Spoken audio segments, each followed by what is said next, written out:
Hello, babies. Yes, sugar free. You are so fucking old, man. Holy shit. Your knees creak going down the stairs too, you old bitch. Every day. Well, that was a layup. You knew that. Yeah, I knew that. All right, boys, what do you say we start the show, the Simple Minds Sports Show, where we talk New England sports and have a laugh at it. We're gonna go with opening takes. I guess I'll go first. The Patriots, although it meant little to nothing losing to Miami, they have me worried, and I'm a little bit upset. Are you hoping that COVID call from Bill was going to kill him? Is that what your fingers? He's fucking back. Yeah, I was. Those baby blues are still shining. I'm not dying yet, bitch tits. Look, my opening take that we're going to get to it is the Patriots laid a fucking egg. Mistakes, and some crucial defensive lapses. And if you're not worried going into the playoffs after just a month ago, we were talking about the number one seed, how the mighty have fallen, as they say, 3 of the last 4, and the Jags don't count. So, not a great performance, not a overwhelmingly positive, uplifting performance from the Patriots on Sunday in Miami to end their season. However, with the loss, they got Brian Flores fired somehow. So good on them, I guess. Oh, that's fucked his head, Evan. That's incredible. Like, he went from a laughingstock in Miami to the number one head coaching, like, opening. Like, he can pretty much take his pick at this point, I think. You're probably right. I don't know. I mean, I don't know what Miami was thinking getting rid of them, but we'll touch on that more on Wednesday's show. Ray, why don't you dip in with your? Actually, is it going to be C-wordy? Let's just wait for you, Bill, and your spotty internet. Why don't you go ahead with your opening take? You kind of had my opening take, but like, you don't feel good about the Patriots entering the playoffs. You lost 3 out of your last 4, and you put a spanking on Jacksonville. It just the way what we've seen out of Mack Jones, I think, in the last month of the season, coming out of the bye, it's been a different team. You're seeing a lot of things revert back to the early in the season and that 2-4 opening stretch in this last month right now. And it's not good to go back up into Buffalo in shitty weather again for the second time in 6 weeks up in Buffalo again. So, I mean, you don't feel very good about it. Not only did you lose to Miami, but you went from the 5th seed to the 6th seed. So you went from Cincinnati, who I wanted to play more so than Buffalo, and now you're going into Buffalo. I didn't want to play Buffalo again. I just think there's a chip up Buffalo's ass. I think there's a lot of disrespect coming from that first game, and that's it. I just think the 3-pass game and all the shit coming out after, Buffalo wants it more, and they wanted nothing more to beat the Patriots. I wanted Cincinnati, and they threw away a lot, losing the last 3 out of 4 chip weeks. Has fallen all the way from the shoulder to the ass in Buffalo. So Up their ass. That's when you know you got to watch out when they got a chip up their ass. All right, Ray. When you start off the show with your opening take. Thank you, Richard. The ALCS 2004. No, your mic either failed. Now you're on your computer audio. So are you back? Can you hear me now? No. We'll catch you on the other side. Welcome to the Simple Minds Sports Show, Fat Tuesday edition, January 11th. Welcome to the show, Bill. Thanks, Rich. It's a pleasure for me to be here. Can I go now? Good show. Your goddamn internet sucks, and Ray's mic. Can sucks. I go? My Mac doesn't suck. All right. He's so upset about the Mac. I said Mike. No. Yeah. Can you hear me All now? right, you're in. Okay, fine. We'll redo the intro. Go ahead. We'll cut that. Go ahead. Thank you. The 2004 ALCS, the Red Sox coming back against the Yankees on an 0-3 deficit.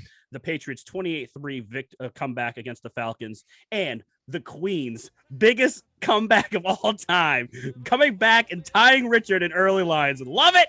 Love to see it. Greatest things to happen in New England sports history.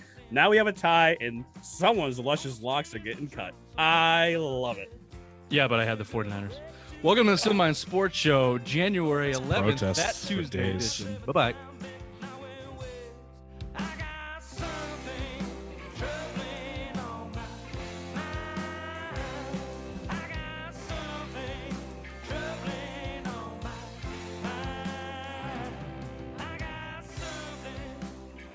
I say bye-bye because if this is where you want to take the show, Ray, I'm leaving. You guys can have it. Welcome to the Simple Minds. Just kidding. Go I ahead, baby girl. purposely did not want to bring the elephant up because I knew it would spoil the good moods that we all seem to be in here. But of course, the bottom of the totem pole of assholes decides to chime in with the conflicted early lines results, which we're not going to talk about today. We're going to talk about Boston Year of the football, sports baby. today. Year of the We're going to football. talk Let's about go. Boston. We're also not going to talk about your fantasy football win because no one gives a shit. What we are going to talk about is White Birch Brewing, the best craft brewing in New Hampshire, Nashville, New Hampshire. Ray, address, please. 460. 460 Amherst Street. Good side of Amherst Street. I didn't hear that. Get on down to the brewery. Get yourself a flight. Get yourself a pint. If you can't do that, then get it at your local beer store. Wherever you get it, tell me Simple Minds Boys sent you. White Birch Brewing. Like the opening, most of the opening takes, except for Ray's. Patriots lay an egg. I want to start with the miscues and mistakes. You hit it on the head, Bill. Looked like the first month of the season. Holding penalties, stupid. You had a pick six to start your offensive day. You had a bad personal foul on Brandon Bolden on a fake punt from Miami. Just that play has been outlawed in the NFL for years now. You can't go. I'm sorry, but a punter should not be considered a quarterback in that situation. He is a runner, and he should be not included. You can't in hit that slide anybody rule. the way Brandon Bolden did. He didn't even hit him. He didn't even hit him. You can't lead with your helmet in the NFL. It was a I know play. it did. It was a dumb play. Yes. It was a ticky-tack penalty, but it was the right call. I mean, as much as I hated it and I wish they didn't call it, he put his head down and he let it. Regardless if he hit him or not, he made contact with his shoulder, and the crown of the helmet is what you're going to get called every single time. He was also short by 2 yards. He had no reason to hit him. He was going down before, like 2 yards before the sticks. Just touch him. It was a dumb play by Brandon Bolden. Now, Bolden's usually not in that position. He's an offensive player. He's not tackling a whole lot, so hard to put that on him. You're right. He's played plenty of special teams, and I hear you. It was a dumb mistake, and the day was full of them. Yet another 15-yarder on Judon later in the game. I believe that was a third and long that gave them a first down. You had a false start on another Miami punt that gave them another first down. They drove the field after that. Mack Jones's false start on 4th and 1. I didn't think they were going for it, but they might have. They blew that. You had bad holding calls, bringing back some big plays. It was just everywhere. And still, you were 3 points and one fucking defensive stop away from probably going and tying that game because the offense looked like it had got going there towards the end. So your thoughts on the miscues and mistakes from the game on Sunday, Raymond? Yeah, it's just what we saw in the first 4 weeks of the season. It's all coming back, and it's kind of looking like this team isn't really there yet. They're getting led by a rookie quarterback, and it's kind of showing right now. The late play calling is what I was getting upset with yesterday when I was texting you guys with Josh McDaniels. It just seems like everything's getting delayed, or he's not being able to communicate to his guys what's going on. He's getting up to the line very late, and the miscues on the offense. Why is N'Keal Harry playing any offensive snaps? That was just a terrible pass. One of the passes Mack had was into like triple coverage at one point. It was just a lot of forced balls, and it just looked like a sloppy, kind of like Indianapolis all over again, just a sloppy both sides of the ball and even special teams. It was just bad all around game yesterday from all sides of the team. Bill, do you think you're week 18, 17th game of the season. In the fourth game of the season, you could say, hey, they can build towards better things, and I guess they did. However, that was against what I would call lesser competition. We just saw it a week ago against the Jaguars. You didn't see that shit. So is it just that you go up against better competition and the pressure gets to them, and they're just not a battle-tested team, which is hard to say about most Belichick's teams, but I don't know. The evidence starts speaking for itself. When you play the better teams in the NFL, this is the type of team you are. Yeah, it's uncharacteristic, right? That's what I wrote of the Patriots, because like it's just the mental mistakes. Like this is all stuff that you could simple minds, baby. This is all stuff that you're supposed to be able to fix. And like you look at the reason the Patriots beat teams, crush teams like Jaguars last week by 50 points is because they don't constantly continue to make these mental mistakes, and it's just rearing in its ugly head in a bad stretch. I don't know what happened on the bye, but now you came out and you look like you did 2019 when you finished 4-5 down the stretch. I mean, basically you finished 1-3 down the stretch. I mean, you went from the 1 seed to the 6 seed in a matter of 3 weeks. You know what I mean? It's just, you hope they can be corrected, but you're on a short week now with the Saturday game. Friday they're playing the 8 o'clock game on Saturday, so you had a short week Mhm. there. So I mean, you really need to fix these. I mean, you're hurt, and now Barmore got knocked out by his own guy in Jojoan Williams. I mean, that's a big loss. Matthew Judon hasn't been himself for weeks. I can't. Maybe I don't even know when the last time he had a sack. Like he has just been. It's because he got hurt during that Buffalo game. Remember, I mentioned that he came up He lame. got COVID too. Yeah, and ever since then he's been. It's just. But I mean, these are all the. I mean, we harped on defense. The reason you're winning in football games was defense. But defense is, you let up 30 points against Miami yesterday, and Mack Jones has just regressed a little bit in the last month. And this is it. If your defense isn't clicking, your Patriots are doomed. They're doomed going into the playoffs, I think. Yeah, and the defense is what the defense certainly cost you. I think it cost you yesterday too. The offense is expected to put up, I'd say, 21 to 24 points. If they can do that, you should win. And in these last 3 losses, they've done that, I think, right? Did they score? They scored in the 20s against both the Bills and the Colts, didn't they? I don't think they did against the Colts. I think they did. No, I don't late. think against the Colts. Either way, whatever. The point is, the Bills game, maybe not so much. They all played like shit. But the Colts game, the offense clicked in and they did enough, it looked like, to win. The defense cannot get stops. We've seen this from Belichick's defense in the past, where they play that bend don't break and they try to lock it into the red zone. However, when in the middle of the field, you can't get off the field. That's almost just as important, especially when you're playing from behind. It's just as important to be able to get off the field, and they just can't. They just can't against these good teams. I don't know. Is it the talent? Do the coaches not trust the talent to play? Are they not fast enough? Are their linebackers not fast enough? They seem to get beat on every single 3rd and 6 or shorter for the past month and a half. And yeah, certainly you can't go into the playoffs allowing that to happen. Josh Allen made a fucking living out of it the last time you saw him a couple weeks ago, checking down. And you're certainly not talented enough to go one-on-one on the outside. So, yeah, the defense is flawed, and I guess I'll leave it there. Ray, your thoughts on the defense? Jalen Mills, not a number 2 cornerback in the fucking NFL. Guy hates Jalen Mills. Oh, he hates Jalen Mills. He hates Miles Bryant. That was a ticky-tack PI penalty. I thought they bailed Miami out, and you got rewarded later on in the game with another ticky-tack one. I believe on Damian Harris's touchdown. Yeah. I mean, I don't throw that all on Mills. That was ticky-tack in the same exact place. I thought I thought those both pass interferences, the one on Miami in the goal line and the one on Jalen Mills at the goal line, both led to touchdowns, and they were both ticky-tack, and they both shouldn't have been called. Yeah, I didn't like the officiating in this game. Their hands were too. The past couple weeks has been terrible, but also at the end of the season now, we can look back and we can say, hey, J.C. Jackson, you want that big payday? He doesn't deserve it. He can't match up one-on-one with the best wide receiver on the other team. We've known this for years now. Ever since Gilmore was here, we knew that once he got that number 1 role, he wasn't going to be able to compete with the other guys in this league. And this week's a big test for him. Stephon Diggs, that's his daddy right now. So let's see what happens. This is a payday for him coming up. If he can't fucking shut down Stephon Diggs, see you later. Let him walk next year. I will say we didn't hear much from Parker on Sunday. He had a nice play against him one-on-one in the end zone.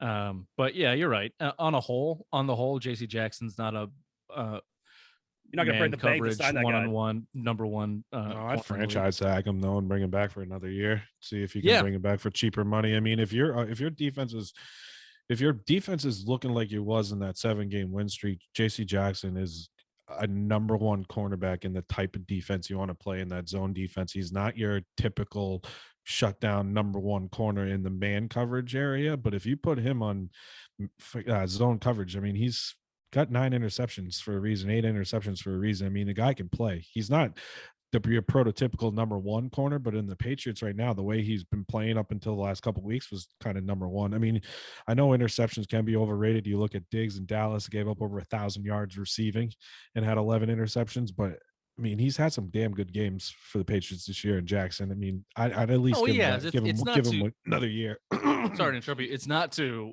downplay JC Jackson as a cornerback. He's probably a top 10 cornerback in the league if we really look at it. He's somewhere around there. But if he wants, like Ray's point, if he wants top 5 money, that's serious commitment. Yeah, no, I wouldn't do that either. From a team, I don't think you can do that. So they have options with him. They can franchise him. They can tenure him for a 2nd-round pick or a 1st-round pick even, and see if someone bites. And see, we went over the cornerback market. There's a lot of early 30 veterans out there that maybe Chris Harris, Xavier Howard, those type of guys. Howard might be out of your price range, but Verrett, well, how do you pronounce him? He used to play for the Chargers. I forget who he played for. Oh yeah, I know you. Very. So there's some options out there, and if you franchise J.C. Jackson, bring one of those guys in cheap as a number 2 for a year to kind of prove it, then maybe you're in business. But hear me out. Stephon Gilmore back. The Patriots honks would go crazy if the genius of Belichick letting him go and then bring him back. Look at what we did. We got rid of him and got a draft pick and got him back. Looking stupid. All right, we have to talk about Mack Jones. Yuck. Wasn't great. Here's my thought of Mack Jones. I fucked up the email. Sorry. He hitting a wall is too cliche. He's just learned as much as he can learn in the NFL in one season, and this is who he is right now. And defenses have learned to defend him like all defenses in the NFL do against all offenses, and he just doesn't have enough knowledge behind him to beat it consistently enough right now. And that's it, because you see stretches of drives where he looks fantastic and he's making the right plays, and he gets Josh McDaniels, you give credit to him putting them in the right position if you want to, and then you see other drives where Brian Flores dials up some exotic blitz from the second level, and it's like, fucking who is this kid behind center right now? But I will say this about him, Ray. I think he's a type of guy that needs to get in rhythm. And I went back and kind of looked a little bit at his time in Alabama, and obviously they threw the ball a shit ton out of the shotgun mostly. With 3 first-round draft picks and wide receiver, of course you're going to throw a ton. Well, to my point though, I guess maybe that's what he's used to, and we've seen these games where they've had to come behind in the second half. By mid-third quarter, kind of beginning of that fourth quarter, he kind of gets on a little bit of a roll. I don't know if that's game flow or what you want to blame it on, or I just think that he's the type of guy that you need to kind of get him into a little bit of rhythm. You can't expect him to go back there, throw 6 times, then not throw for a quarter, and then come out there and throw down the field, especially as a rookie. I don't think he's set up for that, Raymond or Bill. No, I don't think he's set up for that either. But like I said in the text exchange yesterday as well, we have the slowest wide receiver core in the NFL. I believe we're like 31 out of 32. These guys aren't going to break away like he had in college with all 4.3 40 times. These guys are a little slower. They take time to get open, and they have to develop their routes, blah, blah, blah, blah, blah. So I think that's another part of his game that he has to learn to deal with, is that, hey, I don't have the top guys in the country that I'm throwing to right now. I got a Nelson Aguilar who is quick, but not the quickest guy in the world. And Kendrick Bourne, again, a quick guy, not fast, just quick. He can get open, but it takes time for these guys to get open. And that's part of Mack's problem, is that he doesn't have this sure thing right away. He has to let these guys develop and get something open.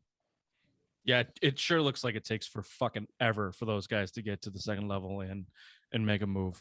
Even Kendrick Bourne, who has had a great year and a great pickup for them, he's probably your fastest and most shifty wide receiver, and that's saying a lot. I think the biggest thing with Mack, you want to talk about a rhythm, and it's something, you only see him really running in the, your 2-minute drill. You look at when he's trailing games, and you want to talk about a rhythm, give him in a hurry up offense. You saw it in the second half yesterday, trying to trail in 2 touchdowns.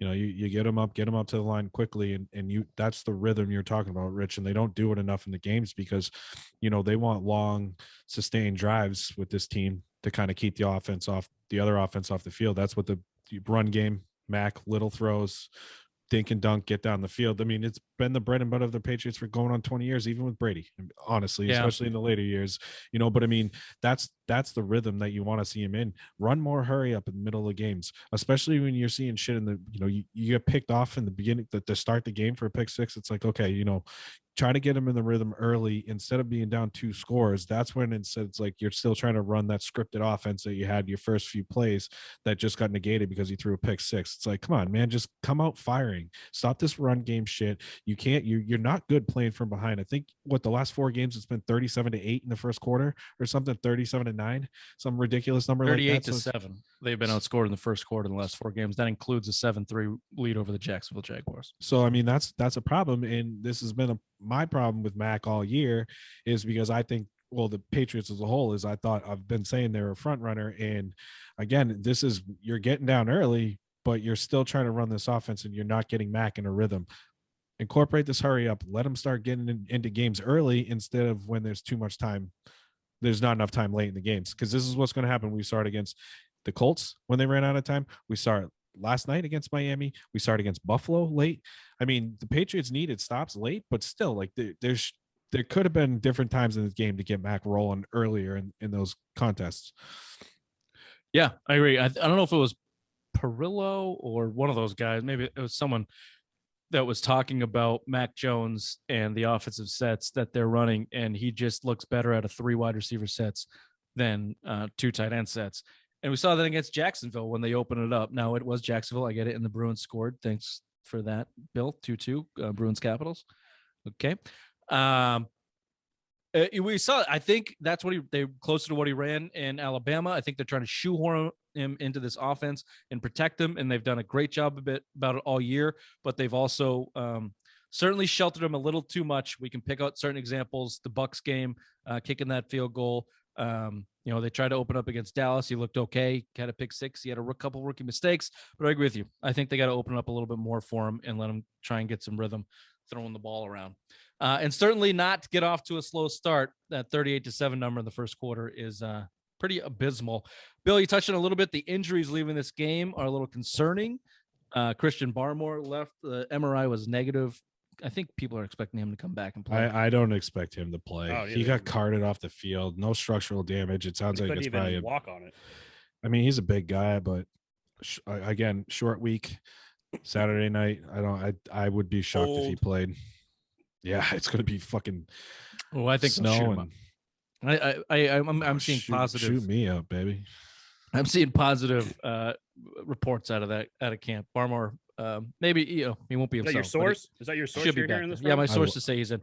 Both running backs are also banged up. We saw them both leave the game for spurts on Sunday. Harris and Stevenson. Stevenson looked like he had a concussion, but came on back in. They said, "Yeah, you're fine. He's just dumb. Just let him play." Yeah. Fucking rumming up and ding dong. Roll him back in. Nothing weed can't help. Yeah, he's a weed guy. I think Harris is probably dealing with a litany of fucking injuries, and that's the hamstring. He's on a pitch count anyway. Well, not official, but you saw it last week. I think he had 11 carries. They benched him in a big blowout game. I don't think he had a carry after like midway through the third.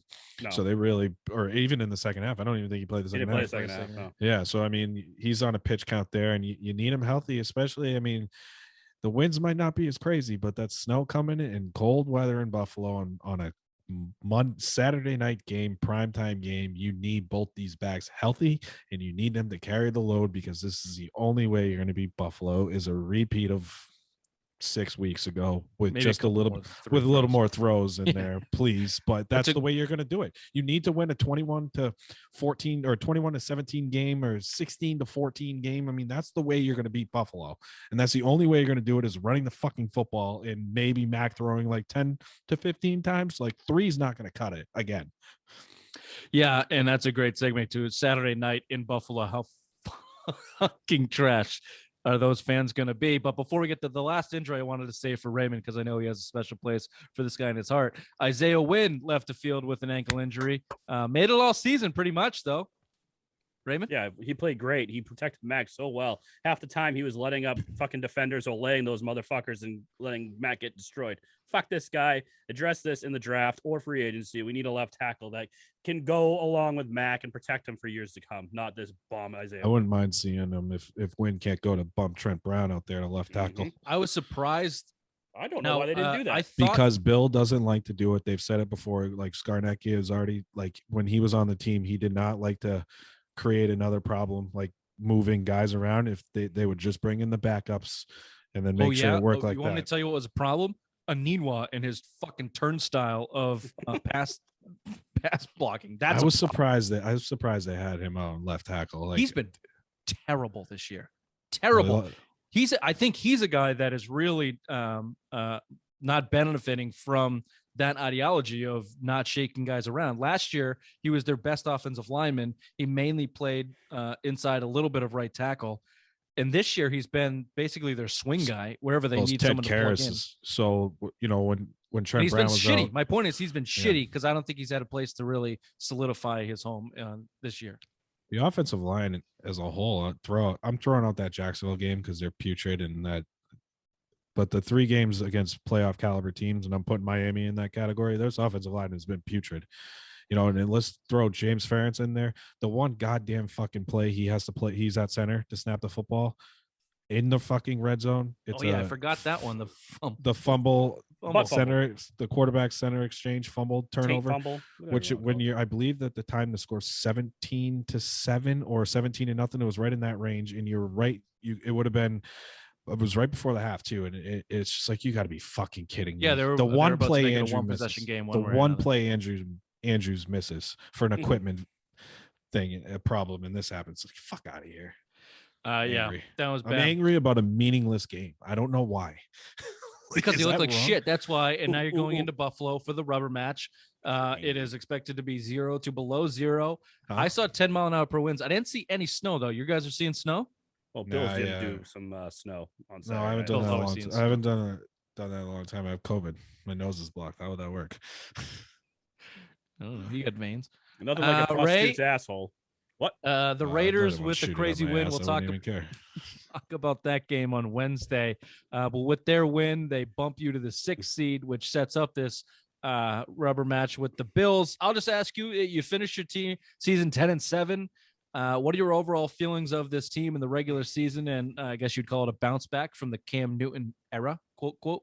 Heading into the Bills game. We'll talk more about this Bills game on Friday, but your overall feelings of the Patriots 2021 regular season. For all the new guys they got, for the rookie quarterback to let them the way to have a 10-7 record, golf clap. Nice job. That's all you can say. I mean, it's a work in progress. Let's see what happens next year, but right now this is good base to start with a 10-7 team with a rookie quarterback and all the new pieces that Bill added through free agency and the draft. So yeah, good base. Let's keep it going. Bill? Yeah, good foundation, but I'm not calling this season a win. You finished 1-3, and 4 weeks ago you were the number 1 seed, and everyone was talking about a bye and home field advantage, and you limped to the 6th seed. All right, so that for me, yeah, good foundation, but it's not a successful season. Win a playoff game, and then we're going to talk. But I mean, you hit on the draft with Mack. And for me, the jury's still out. I do his arm strength and kind of what we've seen the last month, but hopefully that'll get better. But Barmore, I mean, you hit, even Stevenson. I mean, you've been hitting on the draft the last couple of years, but you still got to build on that, because you got a guy, Jojuan Williams, who's taken on a fucking good draft pick this year, who shouldn't be seeing the field ever again for the Patriots. I mean, that's a miss on a second round cornerback again. So I mean, yeah, good start, I guess, after coming off from the Cam Newton. Yeah, I'll just say, based on what it looked like and felt like with Cam Newton, where you were dead in the water, it certainly feels like you're building towards something, because there was no surprise wins. Maybe the Chargers was a surprise win. Other than surprise wins, really quick though, all those surprise wins like the Browns, the Chargers, none of them made the playoffs. All those morale wins that we were like, oh shit, this is going to be big coming in the season, none of those teams made the playoffs. No, it's true. The Browns win certainly seems less now, but they were rolling at the time. The Patriots beat a playoff team. No. Buffalo. That's it. Good call. They certainly had more surprise losses than I lied. Sorry. No, too. Yeah. So I would say that this season they took care of business against teams they should have for the most part, and they were, they were a margin below the next level of competition. And we'll probably see that on Saturday. The Bills probably walk away with this win because the Patriots just aren't quite there yet, talent-wise and just cohesiveness-wise, and you got a rookie quarterback. So that's kind of to be expected. But I think it's a positive vibe, a positive feeling. It might be a little too far to say it's an overwhelming success, but yeah, it's a positive feeling. Certainly if they go into Buffalo and win, then it's all gravy from there. All right, that was Patriots Talk. We'll get back to you on that on Friday. For now, let's throw it over to headlines with the obvious one. Thank you, Richard. The Patriots laid their annual egg in Miami on Sunday, losing 24-33 in an embarrassing fashion. According to Mack Jones, the rookie was 20 for 30 for 261 yards, 1 TD, and 1 interception. With that loss, Patriots finished the regular season with a 10-7 record, good enough for the 6th seed in the playoffs. They will be facing the Buffalo Bills for the third time this season, Saturday night at 8:15. In other news, Antonio Brown can't be stopped. His latest assault on Tom Brady is that Tom kept trying to kiss him while Brown was sleeping. Is that real? Docking buddies are best buddies, Bill, as you and I both know. The Celtics stopped the bleeding for now with a convincing 99-75 win over the Knicks on Saturday. Jaylen Brown notched his first career triple-double, and the parade route is coming down in Boston. That's what happens when you go off the script. That's what happens when you go off the script, Raymond. I know. Read the fucking script. Sorry. Racer Drama says they won their second game in a row last night versus the Pacers, and I enjoy a nice tummy rub on Sundays. Current score 17-13, Celtics leading. The NBA trade deadline rumors are heating up. Per usual, the Celtics are right in the middle of them. The team has said they are openly be active, but will not be entertaining any calls for Jaylen Brown or Jason Tatum, aka someone please come take Marcus Smart away. Racer Doms also says the Bruins won against the Capitals last night, while faint chants could be heard throughout the arena. Tuga.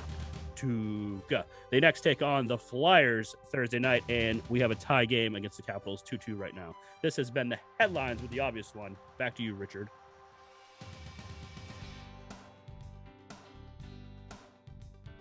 I know I went off. I'm sorry. The Tuca thing doesn't work if they win.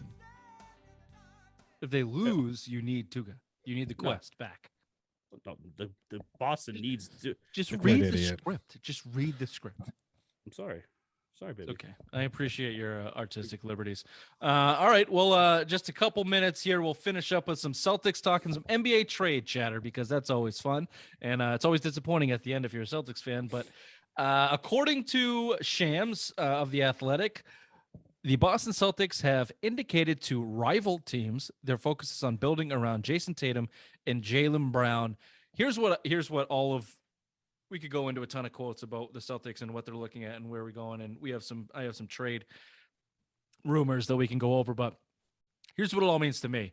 Brad Stevens is putting out every feeler possible going, everyone's fucking available except for the Jays. What do you got? Let's make a deal. Make a deal because this shit ain't working here. Even to the likes of sending poor Peach Baskets down to the G League and then bringing him right back up after he scored 21 points, I think. They recalled him today. And they let Jabari Parker go. So it looks like things sucks. Yeah, it looks like things are in motion. Here's some important dates to remember. The trade deadline for the NBA is February 10th. And the day Marcus Smart can be traded, I'm pretty sure, is January 21st. I thought it was the 15th. I did too, but you could be right with the 21st. I only looked. It's 6 months. I thought the rule was 6 months from when you signed an extension. He signed on August 21st. So I just did the simple minds math, and that was January 21st. I'm surprised you got up to January 21st. Thank you. August, September. Fuck. See? Yeah. I think. There's probably some bullshit in the NBA bylaws that maybe make it the 15th. It is 6 months, but it was, as far as I knew, everyone's been saying January 15th. Maybe officially it was signed on the 15th and announced on the 21st, something like that. Hey, you did the math. You get the credit. 21st it is. You want to do some rumor mongering? I'm going to give you some deals, yay or nay. Tell me why. Yes, sir. Love it. Here's one I like. The Kings, who have been rumored to be trade partners with the Celtics for, I think, a decade. The Kings in this deal would get Al Horford and Dennis Schroeder. In return, the Celtics get Marvin Bagley and Buddy Hield. Yes. I don't know. What do you do with your center depth then? Who cares? You got Buddy Hield. Marvin Bagley technically plays center. Is he a power forward, though? Yeah, he's a small power forward. So is Al Horford, though. Al Horford kind of stinks right now. He was great to start the season. His age is toot. You can toot all you want. You've just been shitting on them for a year. The Al Horford situation warranted. Is get him the fuck out of. You brought him in here for a contract to move it. Buddy Hield is a bad contract NBA wise, but he fits a mold for you. You'll see the next couple trades here all do the same thing. They get you shooters. They get you guys who can hit shots. Dennis Schroeder cannot shoot. Al Horford right now cannot shoot. Neither of these guys can shoot. The chemistry. Schroeder fucks up the chemistry when he's on the court with the Jays. It just doesn't look. You just hate right. Germans. That's why, Ray. For good reason. All right, we're all a yay on that one. The report I saw, it also may include a pick from the Celtics to get that done. I'm still for it, I think. The next one, the Clippers are in town here. The Clippers would get Marcus Smart. Yep, I'm in. Okay. Dennis Schroeder. and Al Horford. And the Celtics in return get Reggie Jackson, Marcus Morris, Luke Kennard. I don't hate Kennard. He's a sniper. I don't care for Morris anymore, and Reggie Jackson, nah, pass. But to get Is rid he of a Smart, BC I'll kid? take it. Yeah, he's Reggie from BC. Jackson, BC, yeah. Yeah, I don't think you need to get rid of that much to get Luke Kennard. I He's don't think so he's either. on a really high contract too for what he does. And I think yeah, they're looking he's to get got rid of like 20 mil, right? 22 mil. I think him and Marcus Smart are on the same contract. Yeah, he's got like 3 years left at something high like So what's that. Reggie Jackson's? Something high like that too. Is it really? Oh shit. Can I throw one I actually Well, read? just in Smart and Horford, you're at 20 million. Yeah. So both, I think Jackson and Kennard kind of match that, and Morris is somewhere around 20. 5 million or something. I think I thought he was more, huh? I don't know. Well, Probably whatever. mid-level. If he's mid-level, it's what, 9? So Bill, you're a no on that. I'm a no on that too. I think you can get It's too Kennard. much to I give like up. Kennard as a guy. I don't like Reggie Jackson. Reggie Jackson's bounced around the league since he was in OKC. Detroit bounced him. He's like a Schroeder. He's like bringing. Yeah, he's been bouncing. Yeah, he's not the point guard that you need, certainly. But the shooting in Kennard is nice. Go try and do something different to get him. Let me throw this one out at the email. It's probably old, but it was basically a 3-teamer. Celtics end up with Fox. Brown goes to, I don't know, Philly, and then Simmons to Sacramento. I think it's old and a bunch of fillers, but I'd be out on that one too. Yeah, I don't like I think I'm firm on this. I'm not trading Jaylen Brown for anybody except for the likes of Damian Lillard. That's where I stand on that one. So De'Aaron Fox not going to get me there. How about this one? This one's kind of interesting. I haven't heard it a lot. The Utah Jazz get Josh Richardson and Dennis Schroeder. The Celtics get Joe Ingles, Jared Butler, a 2nd-round pick, and a 1st-round swap in years to come.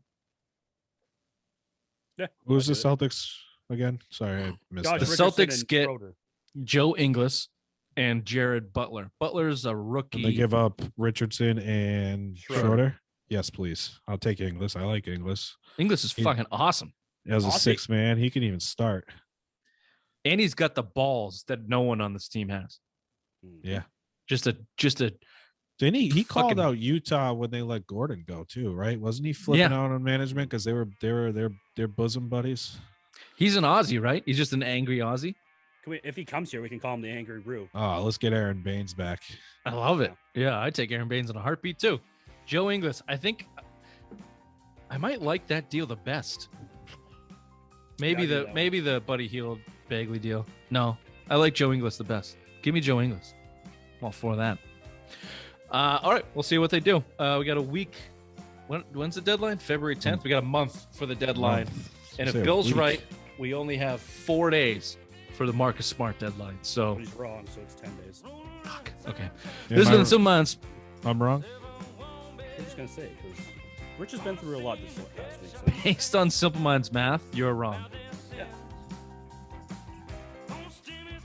This has been the Simple Minds Sports Show, Fat Tuesday edition, January 11th. We'll see you on Wednesday. Bye-bye. Bye-bye. Bye-bye.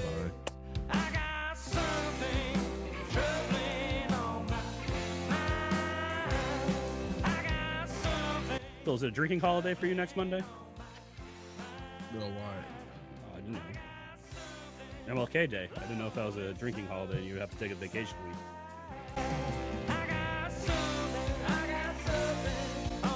Ooh, that thing sounds good.